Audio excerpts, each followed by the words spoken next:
अस्सलाम वालेकुम। उम्मीद है आप सब लोग खैर आफियत से होंगे। मेरे असद अब्बासी हज़ारवी आज तहरीक लबैक पाकिस्तान के हवाले से बात करेंगे। अच्छा, बहुत सारे लोग कहते हैं कि आप तहरीक इंसाफ के हवाले से बात नहीं करते। मैं बात करता हूँ जी तहरीक इंसाफ के हवाले से। तहरीक इंसाफ जो है वो जुल्म का शिकार है। तहरीक इंसाफ के साथ जो हो रहा है वो सबको पता है, दुनिया जानती है कि तहरीक इंसाफ के साथ क्या हुआ। और जिस तरह तहरीक इंसाफ के ऊपर तकरीबन एक एक घंटा जो है वो इस्लामाबाद के अंदर फायरिंग होती रही, वो सारी दुनिया जानती है कि लाइटें बंद करके क्या हुआ, किसने किया, कैसे हुआ। और अब बात करते हैं तहरीक लबैक पाकिस्तान की। 2 दिन पहले तहरीक लबैक पाकिस्तान के केस की समाअत हुई थी अनस हुसैन रिजवी साहब और साद हुसैन रिजवी साहब के हवाले से। समाअत हुई, समाअत जो है वो मुलतवी कर दी गई। अब जो अगली समाअत होगी तहरीक लबैक पाकिस्तान के हवाले से अनस हुसैन रिजवी साहब और साद हुसैन रिजवी साहब के हवाले से, वो 27 फरवरी को होगी।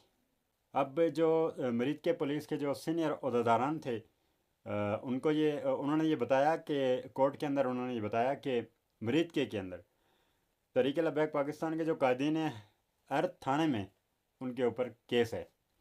अब उनका ये दिल करता है, पहले भी उन्होंने ऐसे ही किया था कि पिछली जो समाअत थी उस समाअत में उन्होंने ये किया था कि एक एक उन्होंने बताया था कि हम एक एक केस वहाँ से, यानी कि एक एक थाने से वहाँ पर केस जो है वो लेकर आया करेंगे। अब ये जितने भी केस बने हुए हैं तहरीक लबैक पाकिस्तान के ऊपर, वो सारे भी इकट्ठे हो सकते हैं। अब उनकी जो तहरीक लबैक पाकिस्तान के जो कायदीन हैं अनस हुसैन रिजवी साहब और साद हुसैन रिजवी साहब, उनकी जान को भी ख़तरा है, ज़ाहिर है। वो कहाँ हैं? आज कई माह गुजर गए लेकिन वो अभी तक लापता हैं। अब वो अगर जेल में हों तब भी पता हो कारकुनान को कि अनस हुसैन रिजवी या साद हुसैन रिजवी साहब जो हैं वो जेल में हैं। और ट्विटर की भी बात करेंगे आगे जाकर, लेकिन इनकी बात करेंगे। अब मरीद के जो पुलिस है उसका ये कहना है कि हम जो है वो पहले उन्होंने एक एक केस, इकट्ठे केस लेकर आते ही नहीं हैं। कि मरीद के जितने थानों के केस हैं, थानों में जितनी भी एफआईआर हैं उनके ऊपर, वो सारे इकट्ठे लेकर आते ही नहीं हैं। अब अगली जो समाअत है वो 27 फरवरी को होनी है।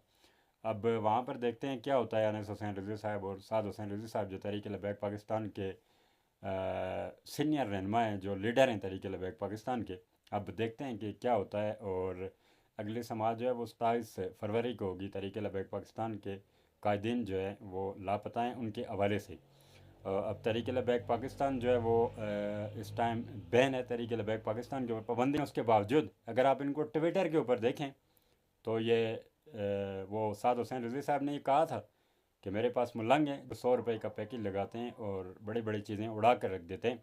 तो तहरीक लबैक पाकिस्तान बैन है, उसके बावजूद जो है तहरीक लबैक पाकिस्तान के जो कारकुनान हैं वो ट्विटर के ऊपर हुकूमती बयानिए को उड़ा के रख देते हैं। तो अब अगली जो उनकी समाअत है वो 27 फरवरी को है। उसके हवाले से देखते हैं क्या होता है।